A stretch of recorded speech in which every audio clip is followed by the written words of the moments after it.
Yesterday ended with light guiding strangers. Stairwells glowed from both ends. Exit signs burned red. Emergency lights stood ready. Harris said, "Wire for people, not yourself. They walk under your circuits without knowing your name. Respect them, or their ghosts will." Today he brought us to the service panel, where green and bare copper wires spread like roots of a tree. "Now," he said, "we build the path that saves everything else grounding and bonding." The workshop was quiet, except for the hum of the main panel. Harris tapped the ground bar with his screwdriver. "This is the heart of grounding. Every conductor here is a safety path. Without it, the breaker waits. With it, the breaker trips before a man dies." Maria bent close to a green screw inside the panel. "So this one bonds neutral to ground?" "In the main panel, yes," Harris said. "In subpanels, never.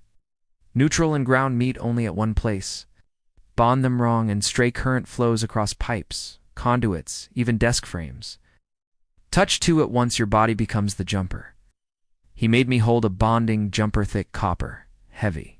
"Why connect metal together?" "To eliminate potential difference," I said. "If two pieces of steel aren't bonded, one could carry stray voltage while the other doesn't. Touch both, and your body equalizes them." "Correct," Harris said. "Bonding is not optional. Bonding is law." He led us outside where two copper rods stuck out of soil, their tops scarred from hammer blows. Heavy copper tied them back to the panel. "One rod is not always enough. Soil resistance too high. You add a second rod. Or a Ufer ground in concrete." Maria kicked the dirt. "How do we know it's good enough?" "With a ground resistance tester," Harris said, showing the meter. "Code says 25 ohms or less. Hospitals demand 5 or less, because sick people cannot run." He told us about Ruiz, a contractor who trusted one corroded rod in dry soil. Breaker tripped late. Arc ran along metal siding. By the time it cleared, fire chewed half the barn. Ground was a lie that day. Never trust soil, measure it. Back inside, we saw a clamp on a water pipe. Harris pointed. "Yes, metallic water pipe can serve as electrode, but pipes corrode. People replace them with plastic. Never trust pipe alone.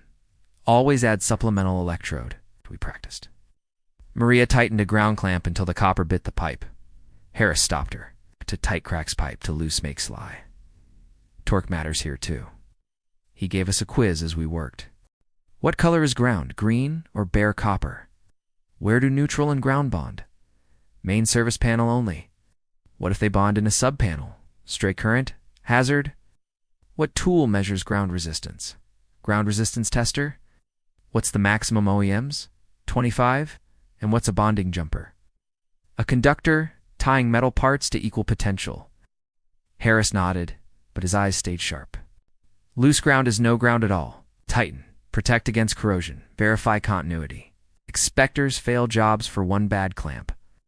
Older John's voice. Years later, I opened a panel in a warehouse.